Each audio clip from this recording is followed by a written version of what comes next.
In this episode, I want to talk about being a steward of your nervous system. So one of the things a lot of guys will come to me in a coaching container in a men's circle and say is that they feel like they are moving through life in a fog. They feel that there is a sense of numbness that shouldn't be there. That they're not sure why it's there or what it's about, but they have this sense that it should feel different. That they shouldn't be numb. Or they shouldn't feel like they're constantly moving through fog. And what happens is if you've been in that fogginess or that numbness for long enough, it's really easy to build up a certainty or what feels like a certainty that life just is this way. That it's been like this for long enough that it's just a fact and there's no getting around it. You gotta suck it up and deal. Sound familiar? Sound like the kinds of things you might have heard growing up to endure the things that didn't feel good? Yeah. I'm not here to prove you wrong if your life has felt this way. I'm not here to make you feel like you're not seeing it the right way. There are aspects of life that are rough, that are hard. There are times when you will feel foggy and unclear, when you will feel numb. But here's the thing I do want you to know. If you are noticing that there is a fogginess, if there is a certainty that your numbness, that your lack of clarity about what makes you happy in life is just a fact, I want you to see that simply noticing that it doesn't feel like it should be this way is telling you that you're ready to shift that. It is calling you out of that. Just the fact that you are noticing that something needs to shift. So in this episode, I'm going to talk about how to channel that shift in a way that not only leads to your evolution and a more satisfying and fulfilling life, but that helps you access a deeper level of connection in your relationships and a whole lot more fun, where before you might have felt like you should have been having some more fun. This is the work of being a steward of your nervous system. This is the Reclaiming the Gentleman podcast. I'm Dave Lashansky.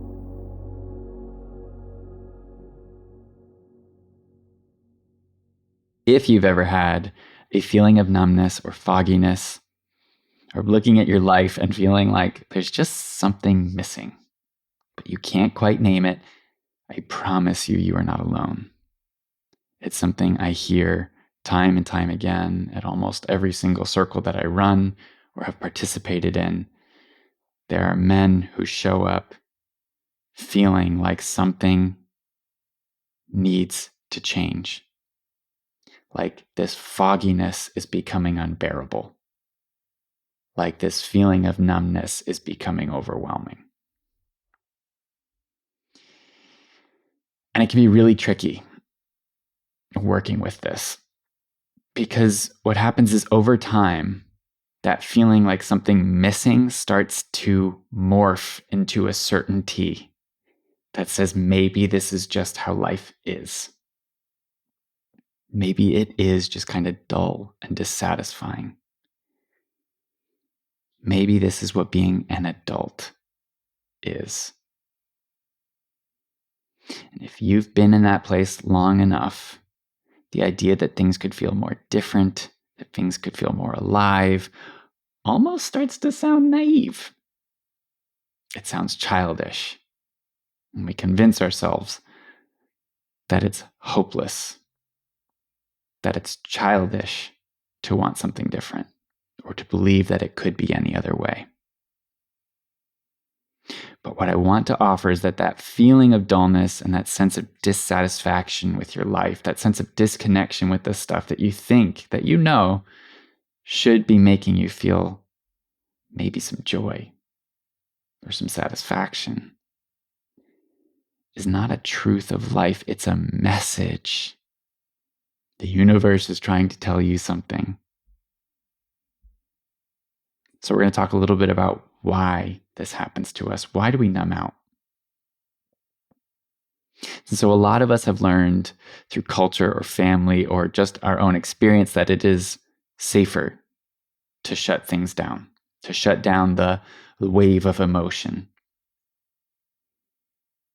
instead of feeling it fully. We shut down our own experience of life because we don't want to take up space. It can be a lot to be in your grief sometimes, around other people especially. And usually as kids, we learn what our family unit's tolerance level is, or what the impact on our parents or our caregivers is if we start to indulge, quote unquote, indulge our emotions, right? If you grew up in an environment where big emotions weren't welcome, where feeling things too deeply was seen as a weakness or taking up too much space, you started to adapt. Kids are amazing. Kids will adapt in a second to feel safe. You probably learned very quickly how to shut down your inner experience. And your body is really smart. Your nervous system is really smart. If it senses that your feelings could overwhelm you or the people around you, could lead to a loss of connection, it does what it knows to do to protect you from that. It numbs out. It helps you make the experience smaller, bite-sized, or non-existent. And doing this is a coping mechanism. It is your nervous system's way of saying, like, hey, this is too much. We're going to lose the love we want. We're going to lose our connection. We're going to lose whatever reward we get for being good, for being small, for being contained, for being composed. So let's just dial it down. And it works. Especially at first, you don't feel the bad stuff. But what happens is that over time, you also feel less of the good stuff, right? So minimizing your grief will also minimize your joy, your feeling of connectedness and love. My therapist once gave me the best analogy. I was an audio guy, and I was working in therapy, and she had some experience in the field too. And there's a thing called a compressor that takes the loudest sounds and it takes the quietest sounds, and it smushes them into a average level, right? And this is what our nervous system is doing to us, right? It's taking our loudest, big, joyful, amazing emotions, and it's taking our lowest, crummy, painful, crappy emotions, and it's just smushing them into a more narrow way of being in life, way of responding to life. And the work we're talking about is taking the compressor off, allowing the highs to be a little bit higher and the lows to be a little bit lower, right? We don't have to do this all at once, but we start to shed layers. And the beautiful thing is they're connected, right? So the top, when you take a little bit more room on the top, you actually gain a little bit more room on the bottom too. It works in both directions, which is why grief work can be so impactful for men, because it's often really easy to channel some grief. We all have things we haven't fully grieved in our lives. I think that's just a human truth. And so when we allow some of that to come through, right, when we tap into a lower level of grief, we then often will experience a new higher level of joy that we didn't previously have access to. And it's an amazing thing. And in this episode, we're talking about nervous system, right? So allowing your nervous system to experience what it's like to be in that grief, to be in that joy, and know that it's safe, know that it doesn't have to have that compressor on, doesn't have to limit your experience to make it bite-sized and palatable for others, for yourself, is huge. But when that compressor has been on long enough, when you have been containing your life experience for so long that it just becomes the way things are for you, you stop noticing that you're doing it. You start just feeling that way all the time. And you convince yourself that the fog and the dullness and the disconnection that comes with it is a permanent state. But it's not. I promise you it is not, right? It's not just how life is. And in fact, the fact that you are noticing it is just a signal that something in you is asking to be heard, to be seen, to be witnessed. And so this work of tuning into your nervous system is a great pathway in. So what do we do about it? Okay. The first step is, and you have already done it if you're here and you're resonating with this, is to listen to your nervous system, right? Instead of just reacting, instead of just deciding, okay, I'm just going to scroll for the next 3 hours, or recognizing, oh my God, I just scrolled for the next 3 hours, and then scrolling for another 20 minutes because you're pissed at yourself for doing it. Step one is just start to listen to your nervous system. Listen. Watch your actions. Notice how you react to things, to the world, to yourself. Notice. Build some awareness, right? And spiritual communities, this can be called witnessing consciousness. And it might seem really small and insignificant, but the mere fact of noticing what you are doing, noticing how you're moving through the world, is like the most important skill a human being can learn to master. So think about it like this. Your nervous system is constantly scanning for signals and interpreting the world around you.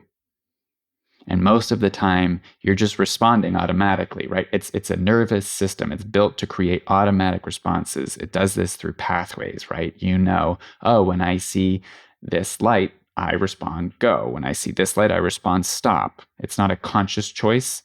It's just a reaction, right? And so much of our life, especially when we are bogged down with work, obligations with our family, right?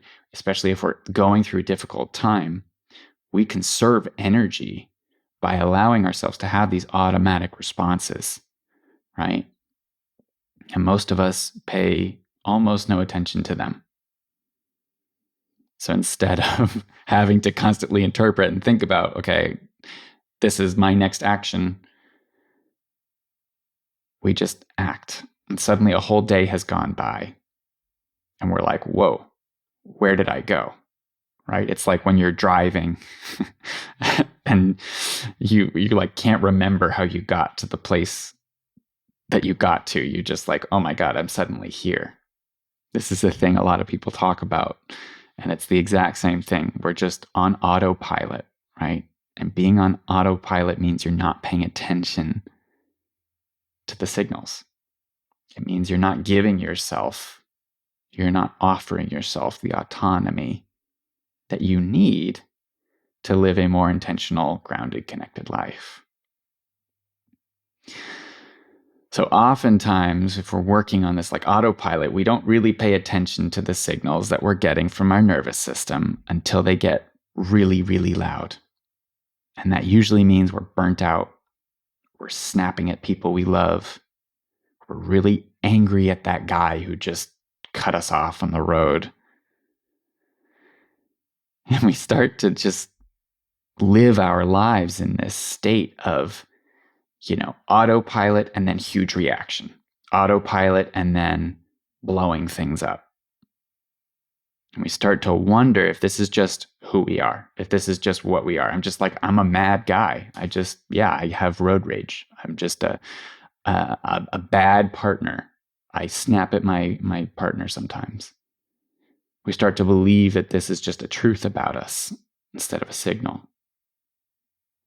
But if we slow down and we start to pay attention to what is happening to us before things reach that point of the blow up, before we experience that really loud signal saying, like, you're overwhelmed, blow it up, we can start to make the shifts we need to make and start tending to ourselves in a way that allows us to be more intentional, more conscious, and have more access to our loving, present parts of ourselves, the stuff that makes us a good partner, the stuff that makes us loving and patient and powerful.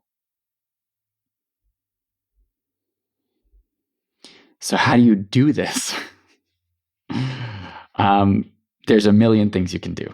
Obviously, working with a therapist, working with a coach, working in a men's circle or a women's circle, or finding your people who can hold space for what's happening for you is a great place to start.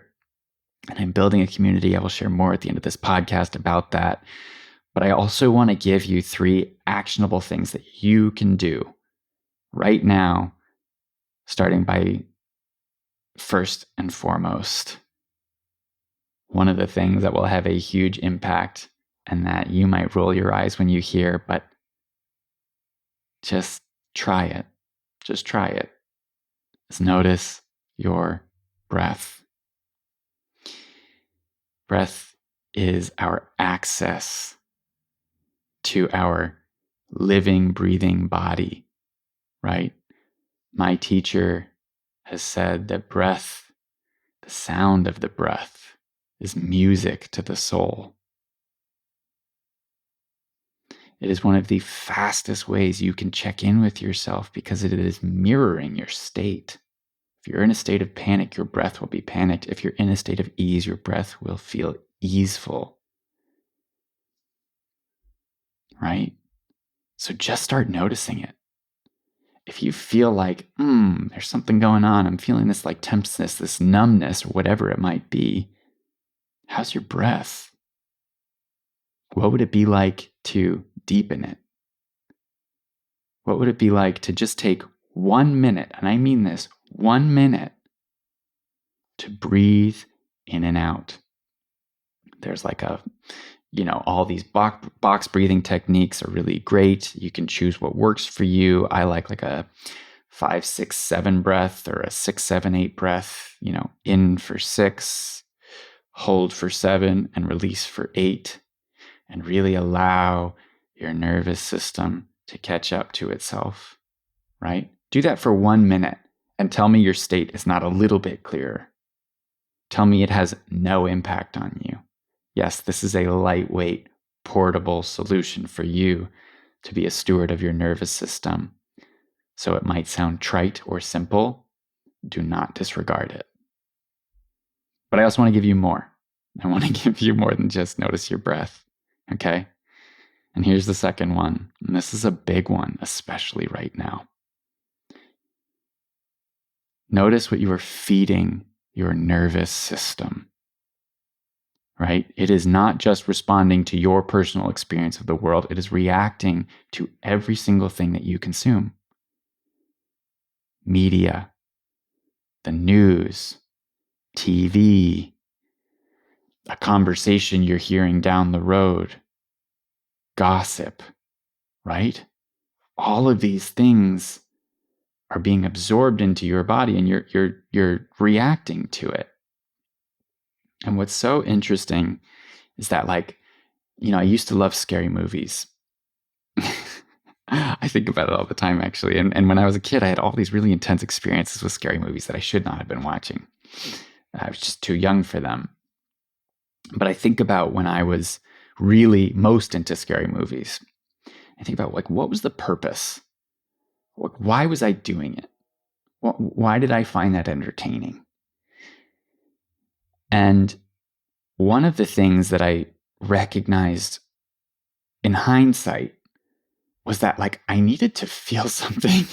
And it sounds so sad, but I think a lot of us are drawn to intense experiences that allow us an experience of being alive, of feeling alive, that in the moment is like, oh, thank God that's there. Thank God that's in me.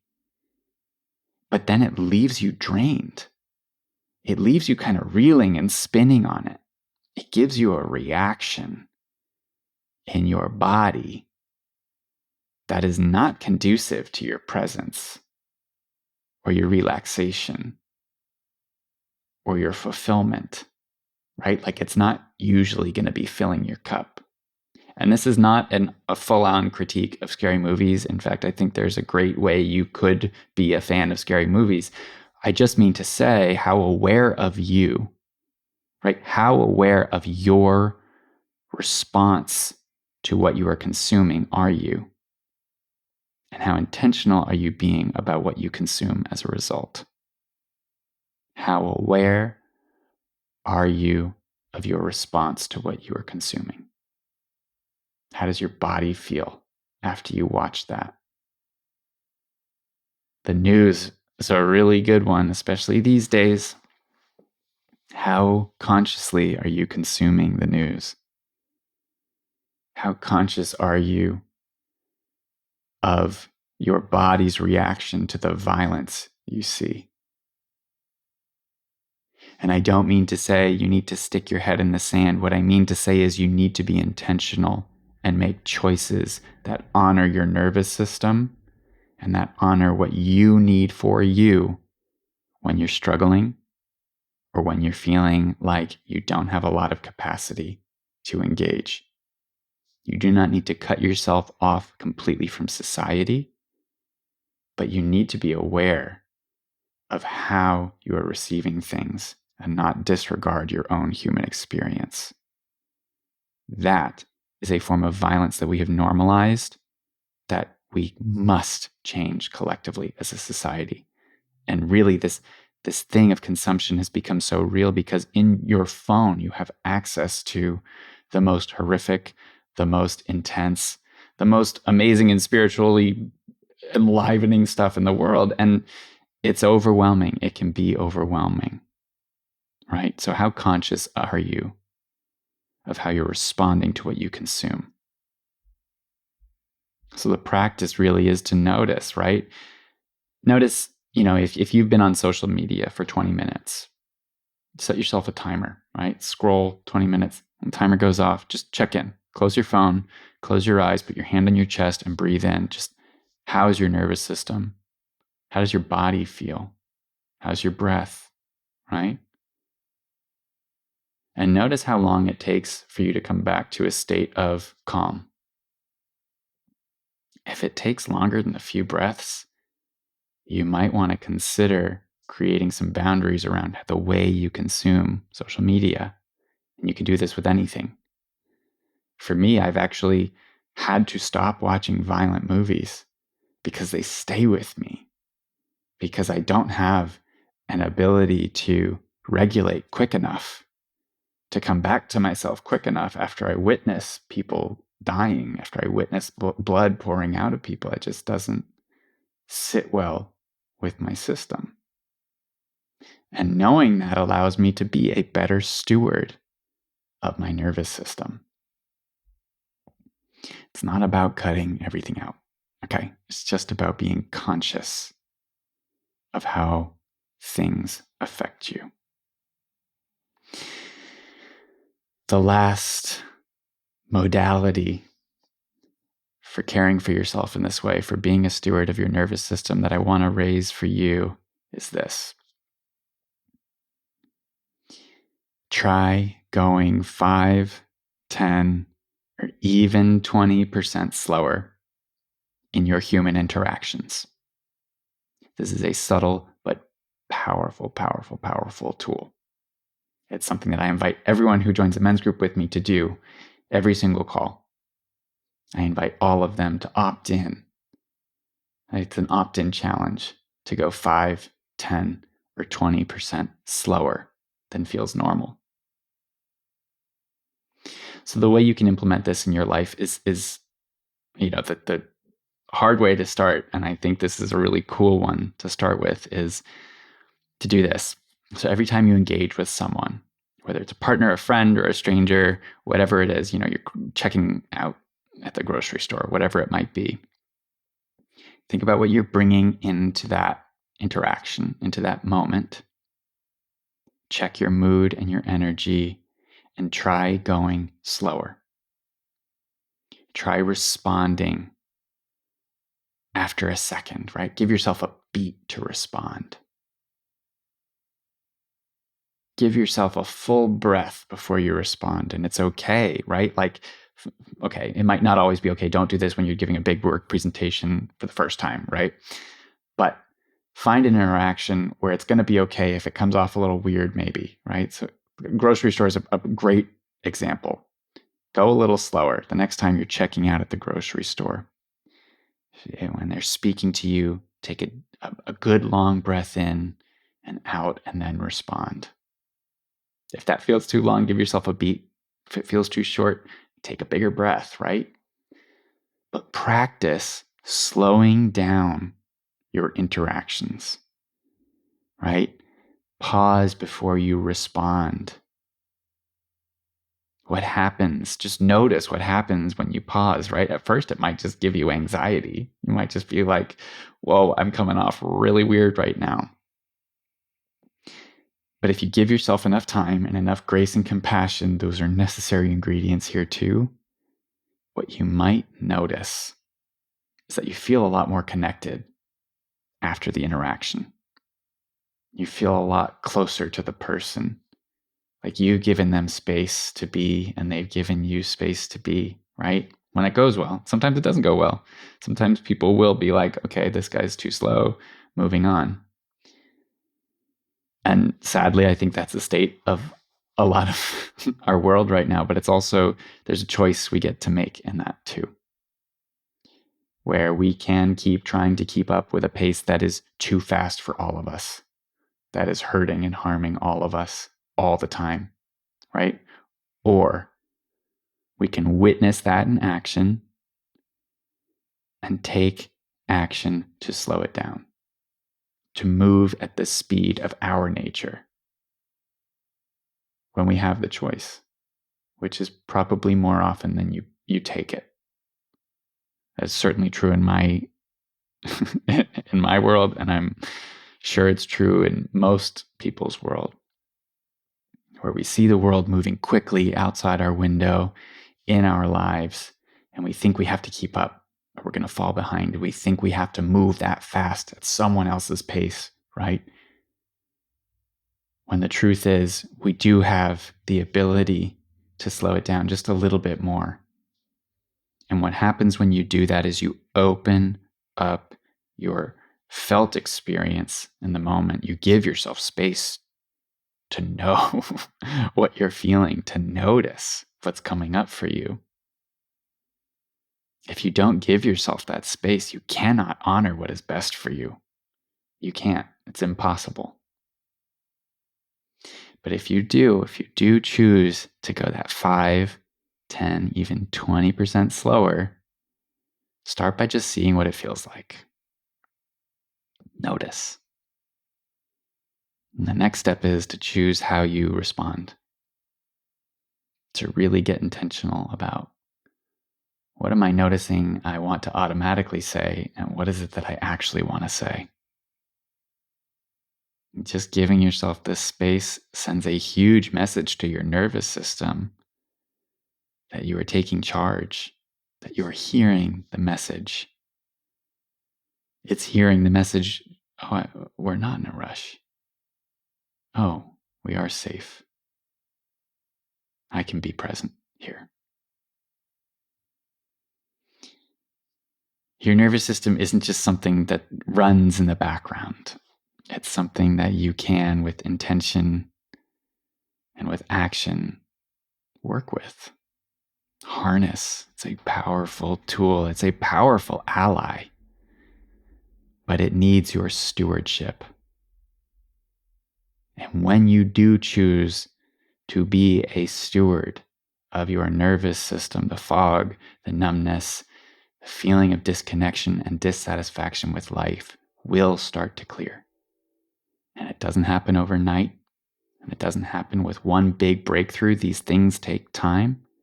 They happen in cycles, right? We will relapse and we'll go back into those old patterns and we'll be in the thick fog and we'll say, how the heck am I here again? And that's okay, right? You just restart the system. You come back to yourself, right? You come back to these practices, the simple ones, starting with your breath. And the more you do this, the more you'll start to notice these small moments where you're making these tiny choices, or you're reacting, or you're receiving things that might be totally insignificant, but they feel so much more vibrant. It's like taking sunglasses off when you're in a dark room and recognizing, whoa, there's a lot of beauty here. There's a lot of light here that I couldn't see. I want that for everyone that's working with me. So try it. Notice your breath. Notice what you're feeding your nervous system. And slow down in your interactions, in your responses to life, to people, to the world around you. See what shifts.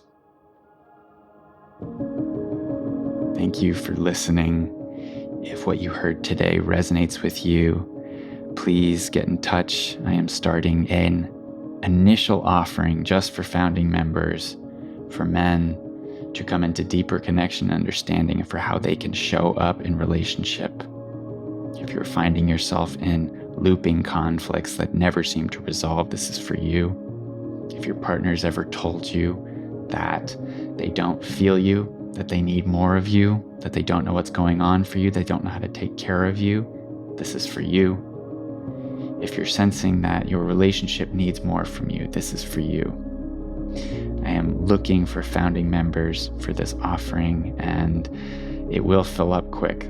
So please do join. There's more information at the link in the show notes.